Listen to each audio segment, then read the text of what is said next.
அனைத்து இந்திய அண்ணா திராவிட முன்னேற்ற கழகத்தினுடைய சட்டமன்ற கட்சியினுடைய எதிர்க்கட்சி துணைத் தலைவர் திரு உதயகுமார் அவர்கள் ஏற்கனவே 11/1/2022 தமிழ்நாடு சட்டப்பேரவை விதி 68 படி மாண்புமிகு திரு எம் அப்பாவு அவர்கள் பேரவைத் தலைவர் பதவியில் நீக்க வேண்டும் என்ற கடிதம் வழங்கியுள்ளார். சட்டப்பேரவை விதி எண் 63 படி முன்னறிப்பு காலம் 14 நாட்கள் முடிவடைந்து விட்டதால் பேரவைத் தலைவர் பதவி நீக்கம் செய்யும் கோரும் தீர்மானத்தை இன்றே எடுத்துக் கொள்ள வேண்டும் என்று அவர் சட்டமன்றத்திலே பேரவைத் தலைவரிடம் கேட்டுக் கொண்டார். ஆனால் சட்டப்பேரவைத் தலைவர் இந்த கோரிக்கையை ஏற்க மறுத்துவிட்டார்.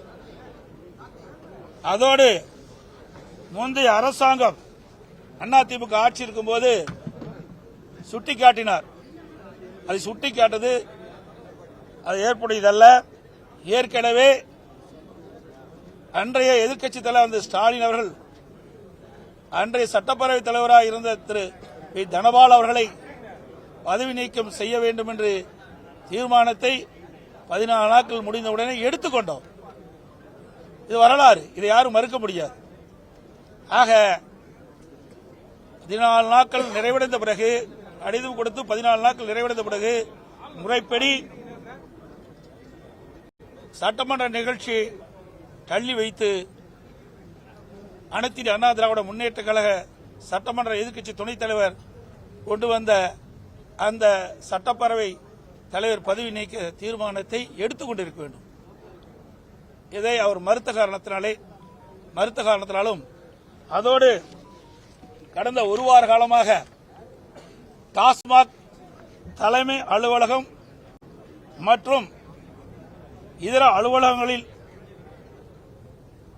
அதோடு இந்த டாஸ்மாக் நிறுவனத்திற்கு சப்ளை செய்கின்ற மதுபான தயாரிப்பு தொழிற்சாலையிலும் மத்திய அமலாக்கத்துறை தொடர்ந்து சோதனை நடவடிக்கை மேற்கொண்டு அதன் அடிப்படையில் நேற்றைய தினம்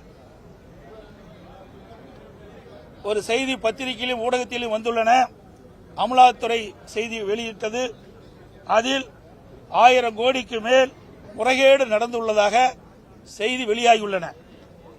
விசாரணை தொடர்ந்து நடைபெற்றுக் கொண்டிருக்கின்றது. இந்த விசாரணை முழுமையாக முடிவடைகின்ற பொழுது சுமார் இந்த டாஸ்மாக் நிறுவனத்தின் மூலமாக கிட்டத்தட்ட 40,000 கோடி அளவுக்கு ஊழல் நடைபெற்றிருக்குமா என்று சந்தேகம் எழுகின்றது. இந்த அரசு அதை பற்றி இன்னும் எந்த ஒரு செய்தி வெளியிடப்படவில்லை. கிட்டத்தட்ட அமலாக்கத்துறை ரெய்டு நடத்தி அந்த ரெய்டு மூலமாக 1000 கோடிக்கு மேல் முறைகேடு நடந்துள்ளதாக அறிவிக்கப்பட்டும் இந்த அரசு எந்த செய்தி வெளியிடாத காரணத்தினால் அதையும் நாங்கள் சட்டமன்றத்திலே குறிப்பிட்டு இதற்கு தார்மீக பொறுப்பேற்று இந்த திமுக அரசு ராஜினாமா செய்ய வேண்டும் என்று வலியுறுத்தி வெளிநடப்பு செய்திருக்கின்றோம். இல்ல அது பின்னாடி வந்து பேசுறோம். நிதிநிலை அறிக்கையில வெளியிட்டிருக்கிறாங்க. நிதிநிலை அறிக்கை முழுமையாக வெளிவந்த பிறகு பத்திரிகையாளரை சந்தித்து ஊடக நண்பர்களை சந்தித்து கருத்துக்களை நாங்கள் தெரிவிக்கின்றோம்.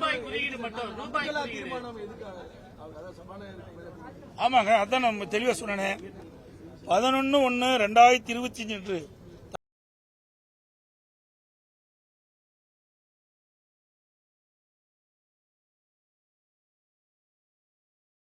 அப்பாவு சட்டப்பேரவைத் தலைவர் பதவி நீக்க கோரும் என்று கடிதம் வழங்கியிருக்கிறார். அது குறித்து தான் அந்த தீர்மானத்தை வலியுறுத்தி தான் இன்றே இந்த தீர்மானத்தை விவாதத்துக்கு எடுத்துக்கொள்ள வேண்டும் என்று வலியுறுத்தினோம். அதை நிராகரித்து விட்டார். அதோடு இந்த மதுபானத்தில் நடைபெற்ற ஊழல்கள் குறித்தும் சட்டமன்றத்தில் நாங்கள் இந்த அரசு மிகப்பெரிய ஊழல் நடைபெற்றிருக்கின்ற காரணத்தினால் ராஜினாமா செய்ய வேண்டும் என்று வலியுறுத்தி சட்டமன்றத்தில் நாங்கள் வெளியிடப்பு செய்தோம்.